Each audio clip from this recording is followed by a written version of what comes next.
Okay, good. So, frustration-free C++ 17 with Nix is the title of my talk, as you can see. There's a little star here, which, as usual, means terms and conditions apply, build not to ask. But it's going to be as frustration-free as you will have seen, hopefully. So, this talk will follow a time-honored tradition that most of the difficult stuff was done by an underpaid junior employee, and I'm going to give the talk and take the credit. That's the underpaid junior employee who also is somewhere in the audience, and he has done most of our Nix environment. Yeah, applause there. And so we already briefly talked about markets. That's what the website looks like. It's a betting exchange. You can basically place bets on political events. So, for example, here's a Conservative Party leadership just from today. And you can here see different prices available. So those inside are the best prices, and how much liquidity you can take on those different prices. And the team I'm working on, the exchange team, is basically responsible for matching orders. So when you click on this box here and say you want 200 pounds of Boris Johnson, not sure why you would, but if you do that, then your order gets routed to us. We look if there's something available on the order book at that price, and if not, you're sort of queued on the order book and you make a new price on the other side, and otherwise you get executed. Cool. So we are in the exchange. In the exchange team, we are moving slowly but surely away from Erlang and custom protocols for the trading interface to C++ and Fix, which is an industry standard for order management. Because all the code base is quite new, we are only using modern C++ 17. We have an event-sourced architecture using the disruptor pattern from LMAX. Which is quite pleasant because it combines high performance with simplicity. And we basically dispatch on variants. So we have different types of events. They are encoded by a standard variant, and then we can sort of dispatch with that with a lambda function.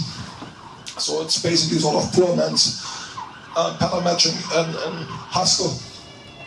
But it's quite nice for C++. We also use quite a lot of property-based testing. Is everyone familiar with property-based testing? Anyone doesn't know what it is? Okay, the idea with property-based testing is that you make some general assertions about your code. Let's say you want to test your serialization from protobuf to JSON. So one assertion you might want to make about your code is that when you serialize your protobuf to JSON and then deserialize it round trip, so you get the same thing back. So you have an assertion to this effect. And what property-based testing does for you, it gives you generators for random test data with relatively high amounts of sophistication. So good randomized property-based testing libraries, for example, will take nasty examples as well, like for example for doubles, also let's say denormalized numbers or infinities or nonce, or for text data, they will also generate text data with non-basic multilingual plain code points and things like that. And it's quite a nice way to get a type of test coverage you would typically not get when you just manually code test cases. So you basically just define some properties, you define some generators for your data, and then you say, okay, here's some order, and it will generate you an random order, and then if this order has those properties, then those other properties should work. So that's quite a nice way of testing things. If you're not familiar with it, I would encourage you to check it out. So for Python, Hypothesis is a popular library, and for C++ it would be RapidCheck. The original libraries that kicked it all off was QuickCheck for Haskell. So all our builds are with whitelisted warnings. So we use W everything, which is a C-lang only, so it doesn't exist with GCC flag, which basically is like wall, but it's really everything. So you need to remove some, and then everything that is a warning we treat as an error. And we also use the TypeSafe library quite a lot because one of the still remaining major pitfalls with Boolean C++ is various random integer type conversion and so on. And we don't want to be able to do that. So for example, you have things like order IDs, you shouldn't be able to add them to money, or you shouldn't be able to do any numerical operations with them. They should only be allowed to do comparisons. And similarly with things like prices or quantities, you only want to allow specific operations and you don't want any implicit conversions, and TypeSafe is a library that sort of conveniently allows you to define a limited subset of a built-in type. That's what we're using it for. And despite the fact that we use quite modern C++, we still aim for relatively simple and straightforward code, which by and large, in my biased view, is okay so far. Cool. And so there are some C++ specific challenges to having a nice development environment, a nice CI environment, and production, some all doing the same. So the dependency management and build tooling is not particularly wonderful in C++, and the ecosystem is quite large and gnarly, and there's a lot of implicit and dynamic state, like DLL health type problems, autoconf, CMake, all those things are kind of horrible, and they do different things on different machines. And also LLVM sort of kind of has the best tooling, but it's also not always that easy to set up, and we kind of want to be relatively close to the bleeding edge simply because of the quality of the tooling, and also because we depend on some newer C++ 17 features for some of the stuff we want to do. So that's the C++ specific stuff. So generally with Marcus we have long struggled to get a good development environment working. So here is some tweet from maybe 2 years ago, which says, I honestly don't care about the details, but I envisage I build a new joiners get my computer with all things required to run. Hansen, which is a particular project in Spark, is already installed, and we all use the same versions, and people call me crazy. So clearly this wasn't the case. So the first thing we tried is Vagrant. Has anyone here tried Vagrant and enjoyed it? Enjoyed it? No, okay, great. So we did this, and basically it kind of was a complete disaster. So it often literally took people a week to be able to build the master branch, and then when they pulled, everything was screwed up again, and you wouldn't know whether it was your own code or someone else's code or whatever, so people just didn't pull. So that obviously had a big effect on the development velocity. And okay, then we tried Docker next, and Docker kind of is more pleasant than Vagrant in many ways. It's easy to get something that's isolated. It's also relatively easy to get started with, but conceptually it's a bit garbage because Docker files are basically just some random imperative stuff which pretends to be declarative, like you have this Docker file and it does something, but does something different. You run it every time, but it still gets cached. And who has used Docker? Okay, who of the people who has used Docker has never been bitten by a cached apt-get update or the equivalent for other package managers? No one has been bitten by it? So anyway, what happens is when you do apt-get update to get the package list, it gets cached, and then when you, at the end of the Docker file, then add a new apt-get install, some new dependency or so, because the package list has been cached, but it doesn't exist on the Debian or Ubuntu or whatever servers anymore, like 1 year in. Your new apt-get install at the end of the file will fail randomly with some error message. So it kind of is easy to get started with, but it's not particularly nice to get anything reproducible. The only way to get anything reproducible with Docker is basically to use it as a static linker, which is also what most people use it for. I mean, it also gives you other things like network isolation, process isolation, but by and large it's just used as a static linker. And then the way you have something reproducible is you have this sort of ginormous like 1 gigabyte artifact, you stuff it somewhere and then you can get it out again. I mean, you can't build it ever again because it will do something new the next time you run it, but at least if you save the binary artifact, you have the same binary artifact and you can run it on different operating systems. So it's like a step forward, but it's still not so great, and also has a lot of overhead, networking overhead, and also just if you want to run some simple command, also it's going to be far slower if you run it in Docker, right? If you run ls in Docker, also it's going to be 100 times slower. I mean, just to get started because of the overhead. And of course there's Kubernetes then, which is like Docker, but more so. And we started moving our dev environment to Kubernetes, which was in many ways a major step forward. But Kubernetes sort of has many nice things about it, like it provides you with a way to utilize your hardware infrastructure better by abstracting over machines and basically solving some sort of bin packing problems for machines so that you can sort of optimally allocate different services so that they have just the right amount of memory and CPU and everything gets used and so on. And it works quite well in my experience if you're on Google Cloud because you have a very nice Docker set up, but on AWS it's kind of a pain because you need to do quite a lot yourself, and they have a managed service now, but it doesn't work that well. It's not really a managed service anyway because they don't abstract over the hardware, right, which is kind of the main point of Kubernetes, that you don't need to deal with individual servers, and AWS at this point you still need to do it. And it's also quite a beast to sort of get to run reliably. So we have some stuff in Kubernetes now in production as well. And we are aiming to get everything into Kubernetes, but it has been taking us quite a lot of time, and it will take us still some more time to do so. I mean, I think it's going to be worthwhile, but it's still not great for development specifically. And it still doesn't solve many problems, so you still don't have a nice declarative way to actually say what you want and then really get what you want.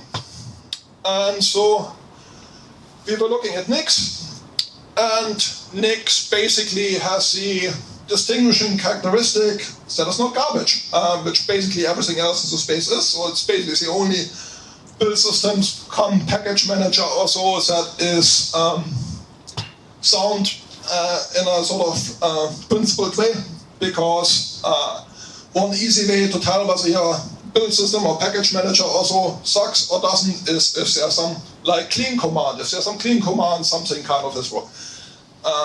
Because like if you have a declarative specification of what you want, you should always get it. It should not be necessary to clean anything. And this whole concept of a clean build is kind of deeply misguided. And so they said Nix works is everything is explicitly managed. So there's no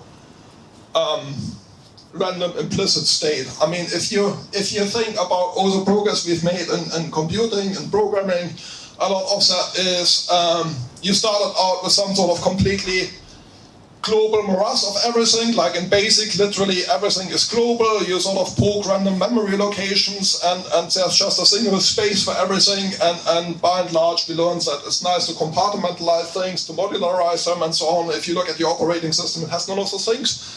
I mean, it's governed by a gigantic mass of state. Like, if you want to know what your operating system is going to do if you run some program, you basically need to know about all the environment variables. Everything is a file system because it can all influence the outcome, which is kind of undesirable. And Nix sort of tries to solve that for a particular limited problem of reliably building things and provisioning them. And the way it works is that basically when you want to build something, everything is explicitly and uniquely referred to. So, and the way that works is the build artifacts get stored in the file system under a path that sort of includes a hash. And the hash includes all the dependencies plus a hash of the build recipe. So it's basically content addressable. And that means, for example, you can have any number of different versions of Python or whatever else, and they don't interact with each other because they refer to whatever they want explicitly by things in this path. So if you have some library, let's say Django, and you've got some Django application, so the Django application would refer to some particular hashed path with Django, which in turn would refer to all its dependencies by hashed path and by Python by hashed path, so you can have multiple versions of Django running at the same time and they don't interact in any way, which is very nice. And one thing that's particularly nice about it is because everything is explicitly managed. You can cache things completely reliably, which is very powerful because it means loads of stuff that in practice takes minutes or longer, you can do instantaneously because you can reliably cache things. Otherwise, you wouldn't be able to do so. One example would be things like database migrations. So in our development environment, we've got a large database which has, let's say, 50, 60 migrations or so. And previously, the way we did this with Kubernetes was we ran them each time you build it up, so you sort of get the correct schema out at the end, so it applied every single migration. That took a couple of minutes, and then you sort of had a clean database. And with Nix, we can cache the database artifact reliably, so in the typical case, it takes under a second to get a clean database. Another thing that's quite nice about Nix is it also is highly customizable. So you can, if you want to install something with Docker or you want to install something with a Debian package and you want to change anything, like for example, you want to change the build parameter because let's say you require a particular feature for Git. Let's say you want PCIe support or you don't want PCIe support for compatible regular expressions, you're kind of screwed. I mean, like, if you want to build anything, you basically have to start over from scratch, and as a package manager, you also sort of have to be root to install things and so on, and none of those things are true with Nix. You can basically easily override particular attributes of the thing in an elegant and principled way. I will show some examples later. And that again is very powerful, and you can also sort of integrate all your tooling in that. So basically, Nix provides you the way to write a single file to provision your whole machine. You can write everything in there in this declarative language. So it will give you a user, it will give you SSH keys, it will make sure like Apache runs, it will make sure you've got the right Vim config, it will make sure all those things. So you can specify a lot declaratively in a reproducible fashion, which is very useful. So you can sort of see what the dependencies are. So that's two. Ole, the guy who was on the second slide, wrote. And then you can see what the dependencies are. Or for example, here is up space, which is quite useful if you want to sort of build small Docker images.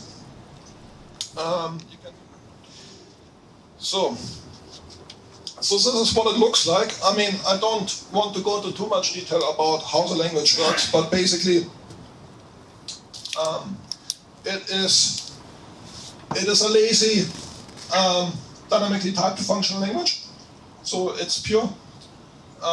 So this statement is kind of like in JavaScript. So it puts something in the global namespace. It says like imports a set of all predefined packages, and make derivation is a way to build something. It's a very flexible command. You can specify how to build particular things. There are multiple build steps. Most of them, the default will just work, but you can override them. So in this case, we want to build format, which is a new printf style library, which is going to become standard in C++ 20 or something.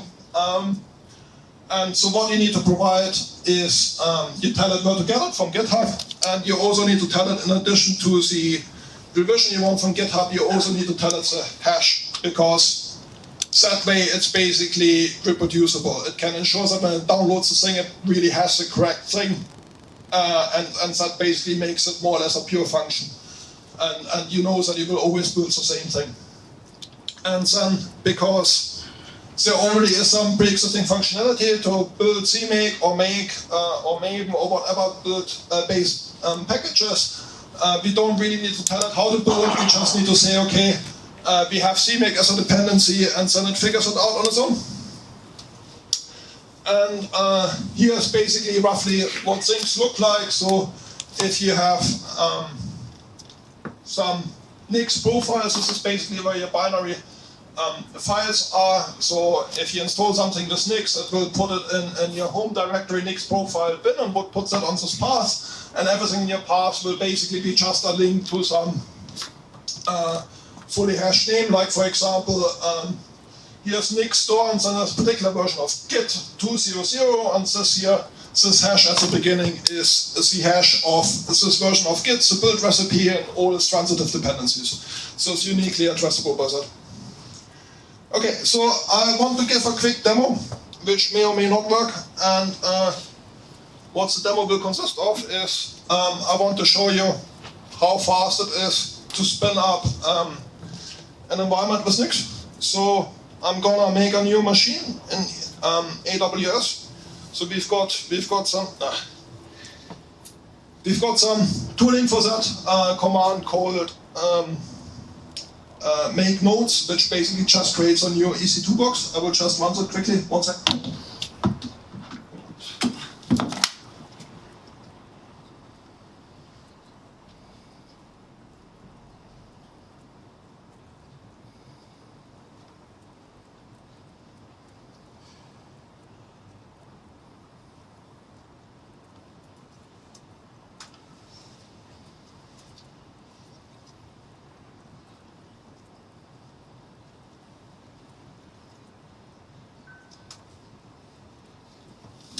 So this is just gonna go away and create a new EC2 box, and then I'm gonna provision that quickly, so it will take about 5 minutes or so, and then we should have some completely reproducible development environment. And what's nice about this development environment already includes all sorts of tooling like IDE type functionality in them and so on, which I will show.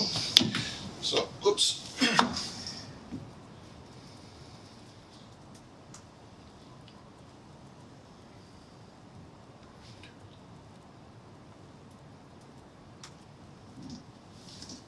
So I'm basically just gonna yeah.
Yeah, okay, many won't.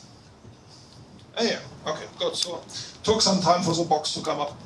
So yeah, I mean normally it's faster.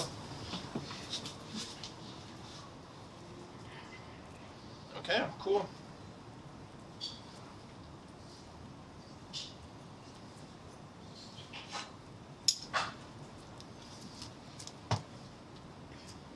So I'm just gonna clone our main repo quickly and then run the stuff to provision it.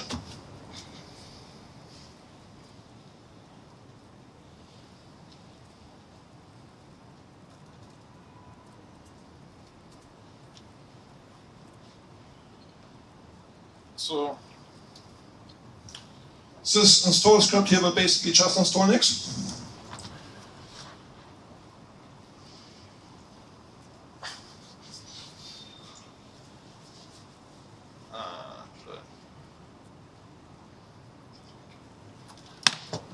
Okay, cool. So while this is going ahead, I will switch back to that in a second, but it's gonna take 2 minutes or so to run it. So I wanted to talk a little bit more about our C++ setup. So one difficulty with C++ specifically is, as I explained before, Nix sort of depends on you specifying all dependencies implicitly, whereas quite a lot of a normal C++ or C environment has a lot of implicit and dynamic state, like dynamically linked libraries, which you can also override with things like rpath and so on, as their standard include directory paths, which normally things kind of depend on, are often hard-coded to look at, and all the stuff kind of doesn't work if you want to be able to have n versions of GCC with different includers and whatever without them stepping on each other's toes. So, and the way this is solved with Nix is basically is a sort of pure, nice version of the C++ compiler, but because a lot of stuff then wouldn't work, there's also a web version of it which like magically adds the standard library environments or so on that you want to use to the path, so that normal software which doesn't explicitly specify everything kind of just works. And one problem with that is that way CMake doesn't see all the dependencies, which means to compile command JSON, it generates, does everyone kind of know what compile command JSON is? So the idea with compile command JSON basically is this is what tooling like CQuery also uses to know where to find things. So if you want nice semantic support in C-line or something else, you need decent output from that. So the correct way of doing it is to completely specify the tool chain, but as a quick hack, basically what we do at the moment, we just add all the things that Nix magically adds into the wrapped C++ compiler path to the compile command JSON per hand. I mean, we just append. So, okay, and so.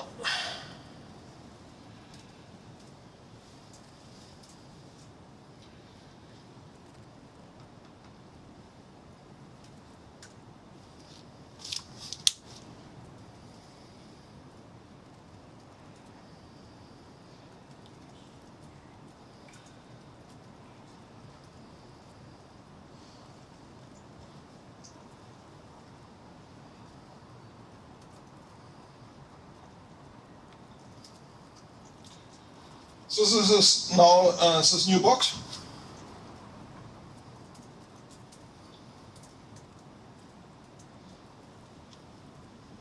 So this is a directory of our order management service, and I'm going to execute a command Nix shell, which kind of is like a generalized version of virtual environment also, only that instead of just working for Python and just doing Python dependencies, also it works for everything. And you can also run it with pure, so basically only things will be on your path that you explicitly specify in the Nix setup. And this will take some time again, so probably like a minute or so, because it will basically download all the C++ artifacts out of our binary cache in S3. So our CI is set up so that every time we build something, it pushes the binary artifacts to S3, and so there's built-in support in Nix for this, so you don't need to say, oh, I built something and I want to push it now. You can basically transparently, when you have a build recipe, you also transparently have a binary cached artifact, because a build recipe is associated with a particular hash. You can always reliably cache it, and there's just a command to do that in S3, and you can just tell Nix, this S3 bucket is where you can get binaries from. This again is a nice distinguisher from things like Debian or PyPy also, where you have to set up a specific server. In Nix, you just need S3 or anything else that can talk HTTP, and that's it. You don't need to maintain some server to have some binary caching. Cool. So we use CLang 8 and CLang tidy, CLang format and CQuery, and part of our Nix setup is also that we've got some nice Vim setup, which I will show in a second, which means when you start this Nix shell and you start Vim in it, you will already basically have pretty good C++ IDE functionality. So 80% done. Okay. So here is an example. So we had a simple example before. how to build a particular version of formatlib. So what's not optimal from our perspective is the example. It would sort of use the default tool chain, which would be GCC based. We want to use CLang, and we also don't want to use the latest official version of CLang. We want to use a newer one. And also when it says import Nix packages, it just gets a particular version of Nix packages. It doesn't pin it explicitly. So what we do instead is we define an overlay. Overlays in Nix are mechanisms to take some existing set of packages and build recipes and just tweaking it a little bit. So for example, you can say, I want the whole tree of everything like Firefox, Chrome, Git, whatever tools and libraries there are. But instead of this environment being based on GCC, I now want to base it on CLang, and I want this particular version of CLang. And then everything sort of gets rebuilt with it. But we don't want to rebuild everything, so we want to continue using most of the artifacts GCC based because they're tested that way. They're already sort of pre-built binaries for things like Postgres. We don't want to rebuild Postgres. We just want to rebuild the stuff that we actually develop directly. So for our C++ artifacts, we want to build them with CLang, but all the other stuff, we want to continue getting the normal GCC built artifacts. And you can quite easily do that. You can basically say, I want to have some non-standard version of the environment. And in this non-standard version of the environment, I want to use a different C compiler. So this is this override CC thing here. It says like, takes a normal standard environment, but instead of using the default C++ compiler, use a specific version here.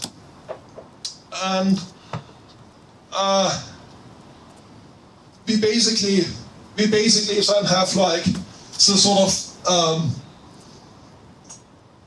CLang based version of the world, which is the C++ overlay, and additionally we sort of have the normal version of Nix packages, vanilla Nix packages, and then we specify which things we want from this overlaid version, basically just the things we want to develop ourselves, and everything else comes from vanilla Nix packages. Cool, so I just want to quickly show that in this environment I already have everything set up for development.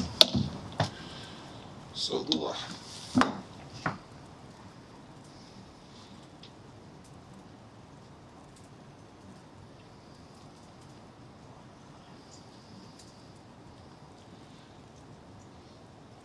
So, as you can see, so there's Vim set up here, and if I type something in, I sort of get auto-completion, all the stuff. Also, like if I mess something up here, so for example, if I disturb the formatting, and then I write it automatically CLang formats it on save. So like you've got CLang tidy, CQuery, and CLang format integration straight out of the box. So I mean this whole thing, even with some errors due to the box not being ready, it didn't take long to set up. This is pretty good time, I think, to provision some completely reproducible development environment for C++ with basically IDE functionality and so on. It also works for Python and other languages, and we also have a lot of tooling in those things. So we define some predefined commands for things like various debugging utilities or connecting to databases and so on and so forth. And basically, as you can see, it takes like 5 minutes or so to provision a new box for developer. And this particular machine was provisioned on was Ubuntu, but basically any Linux would work, and with some limitations, OS X would also work. The main reason OS X probably wouldn't work that great at the moment is because we use very bleeding edge CLang. The support for that hasn't landed upstream in Nix packages. So CLang is well supported, but not the very latest. So yeah. Cool. Yeah, and so the other thing that's nice is you still can continue to use the normal ecosystem. So all our builds are sort of CLang based. We just use Nix to reliably build things with CMake. But in principle, you could remove all the Nix stuff, and if you use some other package manager also to provide the dependencies, you could use the existing CMake files and they would work fine. So, yeah, and basically we have some, we wrote some abstractions to say, okay, like this is how the CMake project works. Okay, and similarly, this whole thing also works fine for CI. So one other problem we had is that CI was quite flaky, and still is for some people, because not all teams use Nix yet. And CI now for us is very fast, and it's quite reliable, because everything is declarative and reproducible. And finally, for production, we want Docker images. I mean, all our development environment was also built based around Docker images, but we got rid of that because we don't need them, and it just makes everything slower. But we still want to provide Docker images for production, and again, Nix offers a much better way to build Docker images than Docker, because you get the same Docker image every time. It's also easier to create small Docker images with Nix than with the Docker tooling itself. It has some sophisticated tools for building a minimal set of layers. Yeah, and basically that's about it. I mean, so I think in conclusion, Nix is far ahead technologically compared to everything else. I mean, there's also Guix or whatever it's pronounced, which is basically a clone of Nix with Scheme and like more hardcore free software philosophy. But those are the only things which are conceptually sensible, and everything else is garbage. And it really is the only way you can sort of dependably, declaratively produce build artifacts. And it's very fast, and it's also very pleasant to be sure when you run something that you didn't forget to run make clean. Also, like, it doesn't work, it does actually not work. I mean, like, this is a massive boon in development. If you ever had some problems that you sort of wasted like a couple of hours because like something was slightly different on your machines and someone else's machine, or so, most of that goes away with Nix. The downside is it has a fairly steep learning curve because it works completely different from everything else.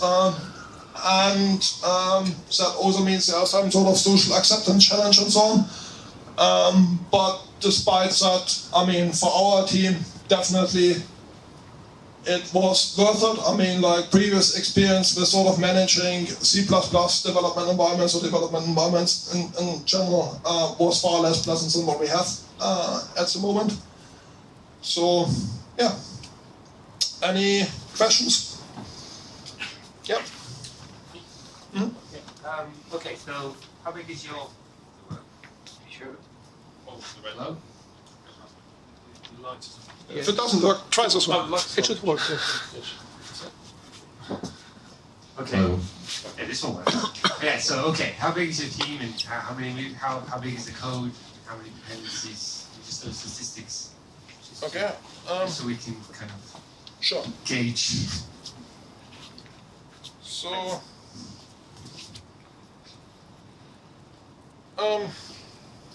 so the team is about 7 people. I mean, roughly. I would need to check again, but so not a particularly large team. The code size, well, the clock count is stored.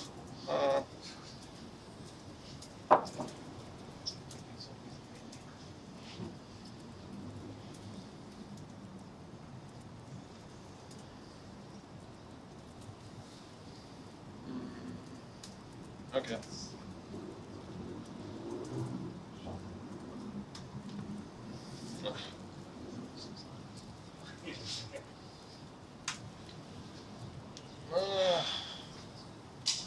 So code size, I'm not sure. I would say like the C++ code is 15K, 20K, something like that.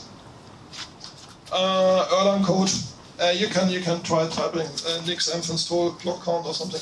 Oh, I'm a stupid child, that's why. Yeah. So he's gonna find out for you.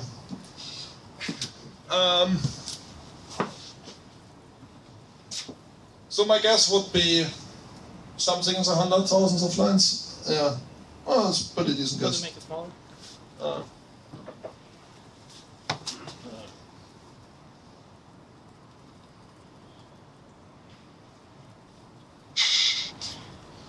Okay, but so this is just for, this does not include libraries. So without the libraries also, we've got 71,000 lines of code. And then, I mean, just my team. And then let's see if we add packages as well.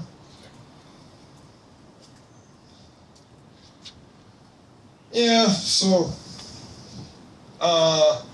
if you look at the C++ stuff, so that's another 2,000 lines, and then there's some Erlang stuff, so 13,000 lines. I would say about 100,000 lines of code. Okay, and how many packages did you depend? How many packages for what? For I mean, like third-party packages. So for Python indirectly, probably 50 or something, not that many, because we don't have that much Python stuff. For C++, probably 20 or less. What do you think? Yeah. For Erlang, probably 20 as well, maybe 30, so not a huge amount. Also, there are different ways to do package dependencies. So we also have some open source project, MarchBot, which basically is there to ensure that your master branch always builds correctly and does that by only merging pull requests in after it pre-merged master into them, and then runs the CI again to make sure that the new version of master also passes CI. It also sort of has some efficiency hacks of batching pull requests together and putting them in a queue and so on. And that's a normal Python project, and I manage it with Nix as well. And there are different ways of doing it. You can either take a requirements txt file and then generate some Nix expression of that, or you can sort of manually specify some Nix expression. I can maybe show a small example of doing it manually. And it's a generated one.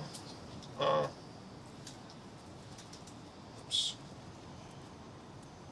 So let's just.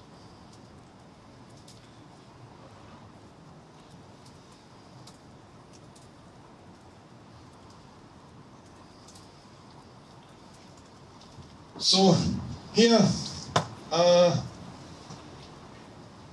so the highlighted stuff basically is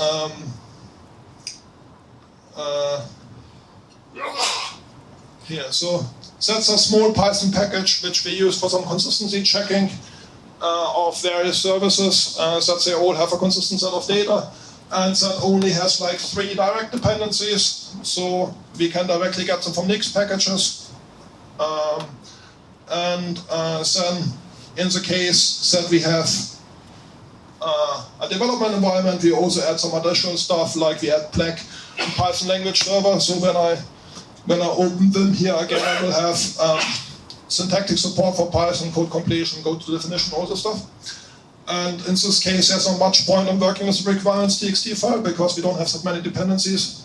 So it's much more convenient to do it directly. For larger Python projects, I will just show MarchBot quickly.